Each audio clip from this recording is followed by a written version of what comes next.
Good morning. It is a beautiful Thursday morning. It's the sun is shining. It's a bright new day. I hope that you are well and encouraged. This morning I'd like to share with you a little bit from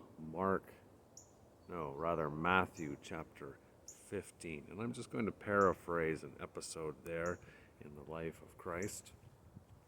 And I was really struck by this moment in Jesus' ministry when he has just left the west coast, the region of Tyre and Sidon, and it tells us that he made his way across to the Sea of Galilee, and it says he went up on a mountain, and there was great crowds, and they began to bring to Jesus all the sick, all the hurting, all the lame. And you read it, and it's quite a vivid picture, just imagining Jesus there, probably on more of a hillside, and there's one after another, people bringing to him the infirm. And it says that Jesus healed them. He healed all of them, the implication seems to be. And everyone was just amazed by it, it said. Amazed, and they gave him praise. Now, immediately after that, there remains this huge crowd, and Jesus calls the disciples to himself. And he says, I'm worried about these guys. I'm worried about them walking home because they've had no food. They've been following me a long time. Now keep in mind, the feeding of the 5,000 has already happened. Now maybe it had been a year or two earlier. Maybe it was a bit of a distant memory. But either way, here in this moment, the crowd is there. They're all excited. They've seen a great work of God. And Jesus says, I'm worried about them. They need food. The apostles say, what can we do? You know the story, of course. It happens twice. How much bread do you have? How many fish? They don't have near enough for the 4,000 men and their families that were there. But Jesus feeds them. As if the memory of the 5,000 had never happened. It never seems to occur to the disciples that it could have happened again. I was thinking about this and wondering if there's a similarity in our lives. You see, the sick and those needing help, they were very quick, it seems, to come to Jesus, to come up the mountain, to find that help for that huge problem.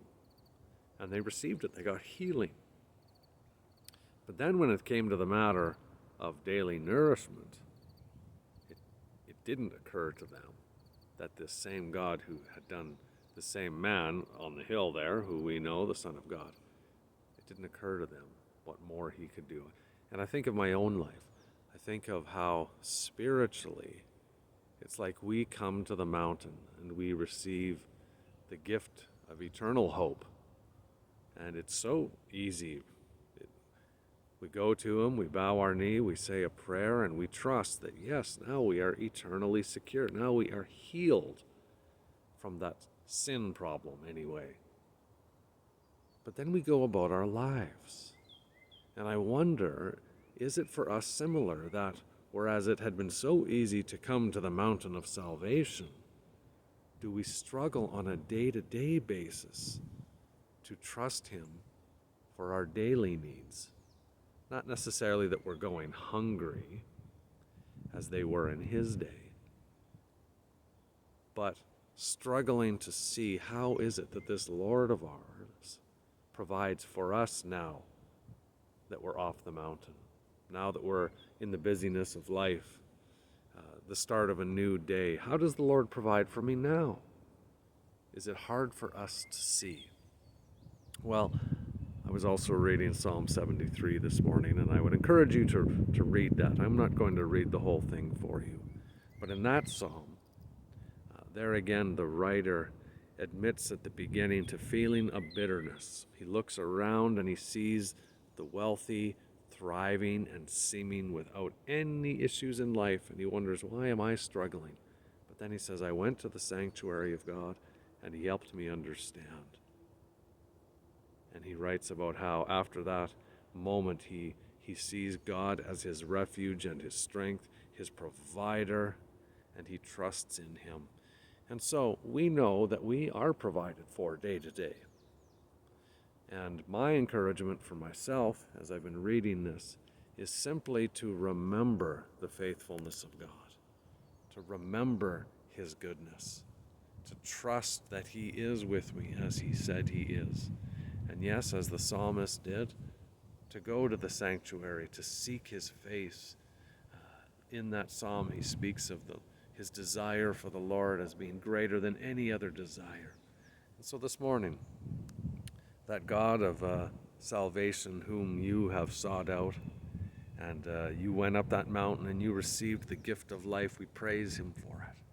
But I pray that today, surrounded by the beautiful things of life and all the things that are coming our way today, I pray that you would look to him with expectation and with hope, but also with that assurance that he's at your right hand this very day. He is with you. He's walking with you. And so walk with confidence. Walk with a peace.